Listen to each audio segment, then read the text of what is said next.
Ian Curtis with the Battalion. Coach, what does it mean to beat this A&M team? I know people have touched on it, that's so good at rebounding. What does it mean to beat them at the things that they're good at the things they pride themselves on? What does it mean to dominate a game that way?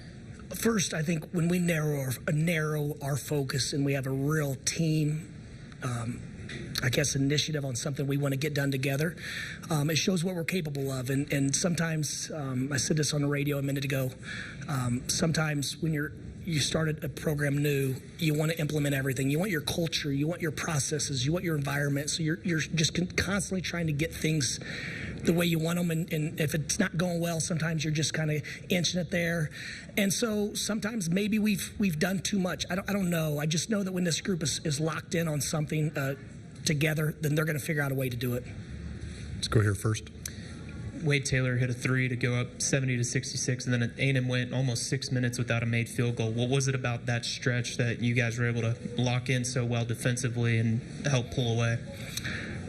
We were able to rebound the ball. We know they rely on the offensive rebounding, and so I just thought we were getting good hits. Our guards were digging basketballs out, and then I thought we got aggressive against their three-quarter court press, and we have good playmakers, and that's what one of the timeouts I simply reminded them that we don't know what defense they're going to be in, but when I look at this group of five, I see four playmakers, and who I think is the best big in the country, and so there's no reason for us to stop. Let them get organized. Let's break the press and let's get into concepts, and I think that helped us. I thought that loosened the game up, and then I don't think there's any team in the country when they're scoring, their defensive energy and intensity isn't elevated. I think that was part of it.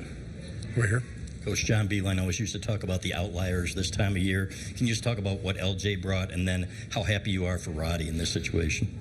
Yeah, well, LJ, I thought, ignited this run. We were flat, and I didn't realize until I listened to Coach Williams' press conference that we played 5 in 9 days. We played 5 games, this 5th game in 9 days, and so I started thinking, man, do we have enough in the tank? So we wanted to get to our bench. We trust those guys. I mean, we know how good they are. When they don't play, it's just we're going with somebody that's probably a little bit older and done it before. But I thought his energy, his ability to get in the paint, his decision-making was great, and that started the run. And then when the starters came back in, and then obviously Roddy's a starter that just happens to not have his name called. Those guys, they got downhill and made plays. They were poised. In the first half, there's probably 5 or 8 looks. We loved them at halftime. We went in and said, man, why isn't that dropping? We generated a point-blank shot. It didn't go in. And then we had some great looks from 3 that didn't go in. So we felt good about the way we were playing despite being down 4.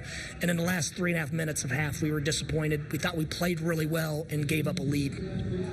We're here first. Hey, Dusty, I'm Vinny Benedetto with the Denver Gazette. You talked about not exactly knowing what you were going to get out of guys in the transfer portal. I assume that wasn't the case with Vlad, but what made you so confident that he would be able to thrive at the heightened level? If you watched our games versus I say Power 5. I don't know what all this stuff's called now, but we'll just call Power 5 the high major basketball conferences. Ward's laughing at me.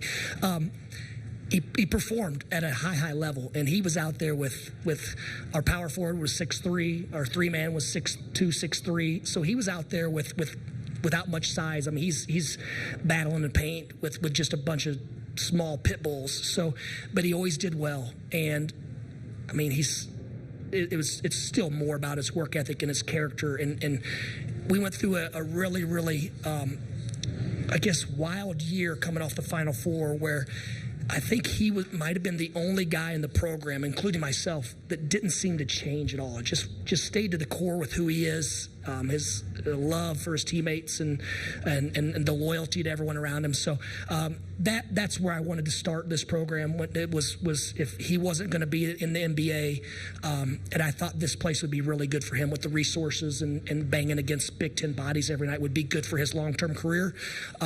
And that's important to us, too. We want to win games, but we also, hand in hand, want to help our guys prepare for their futures as well. Right here. Hey, Dusty, I think you said the other night after the San Diego game that you were surprised at maybe the fan reactions from the neutral fans, just kind of how they were supporting them. And I'm curious maybe how you would compare the experience of kind of being maybe an underdog to some extent in this tournament compared to what you guys are doing now and the run and how it kind of feels.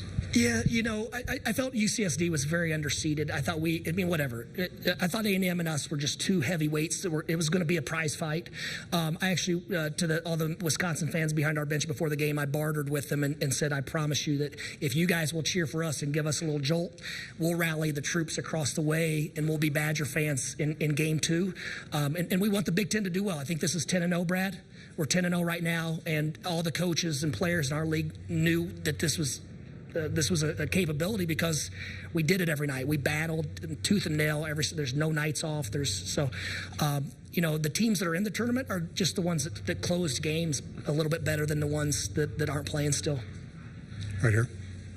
Coach, a lot's been made of Texas A&M's offensive rebounding, but they also played very aggressive, very physical defense. What kind of challenges did that present you, and how were you able to find advantages, particularly in the second half? Well, I thought we did a nice job of attacking before they had their defense set, and we were getting to the spots we wanted to get to where we had open avenues and windows, and I thought Vlad wasn't on the perimeter as much, and when he's down around the basket, whether it's diving off the pick and roll or ducking in or we're running sets for him, he generates a lot of attention and overreactions is what we call them. So he made some big baskets, but he also caused some enormous overreactions, which helped his teammates get downhill and find some space, because when you're as big, strong as Texas A&M, it's not easy to find space on that court. Right there, Coach. Coach, I don't think you play till Friday now in Atlanta. How much do you guys need that rest? And the last time you had that much of a layoff, you guys looked like a different team against Purdue. Yeah, that's going to be the challenge. This is the tough part. This is, I think, the 6th consecutive time Michigan's been in the Sweet 16. So this is just kind of, when you get here, this is what you do.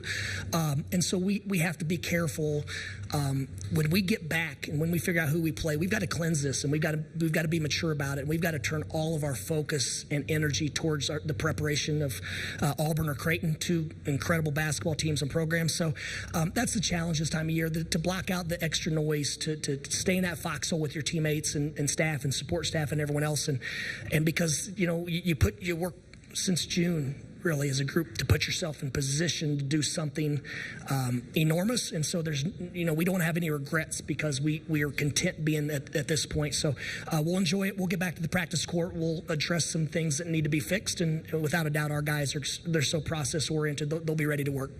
Right here. How critical were the free throws in the second half, and how'd you feel like you guys were able to get to the line so well and so much? Well, I thought we came up with some loose basketballs, so 50-50 balls. We were quicker too, and that's to beat Texas A&M. You have to find, but also with LJ getting in the paint and Roddy getting downhill and Ruben getting downhill, and then Trey when he came back in, that breaks the defense down. And we do have 2 7-footers, and so we're able to keep some basketballs alive. I thought Ruben Jones, once again, a couple huge possessions, he tips it out. We get a start scratch, and so obviously you look at the box score and 2 for 6 and 7 points and 4 assists doesn't jump out. I mean, that's a good stat line, but I thought he made a lot of invisible plays that helped us win. And then the guys, Trey. He didn't look like himself, and he came in and closed. He looked like game time Trey again, and just a complete team effort. Very happy for Ian and Harrison and Charlie to step on the floor in an NCAA tournament game. Those guys, they've been awesome in scout team and getting our players ready, along with Fat and Oscar Goodman. So happy for those guys to step on the court, show those jerseys off in front of their friends and family and whatnot. But just proud of the group's resiliency more than anything else. Dusty May in his first season in Ann Arbor, and he reaches the Sweet 16. He becomes the 5th head coach of a Big Ten team to reach the Sweet 16 in his first season, joining the list of men here. He could also join an exclusive group that only includes one other man. He can become the 2nd coach ever to make 2 Final Fours in a 3-year span with 2 different schools. Roy Williams is the other. Of course, Dusty May was at FAU, led them to the Final Four just 2 years ago. And get this, we've talked about this turnaround about Michigan. They went 8-24 last season, right? They were terrible. They hired Dusty May, 18-win improvement. No other team has lost that many games one season. They lost 24 games and then made the Sweet 16 the next, since the Sweet 16 officially began in 1975. That's remarkable. Have a turnaround, kids.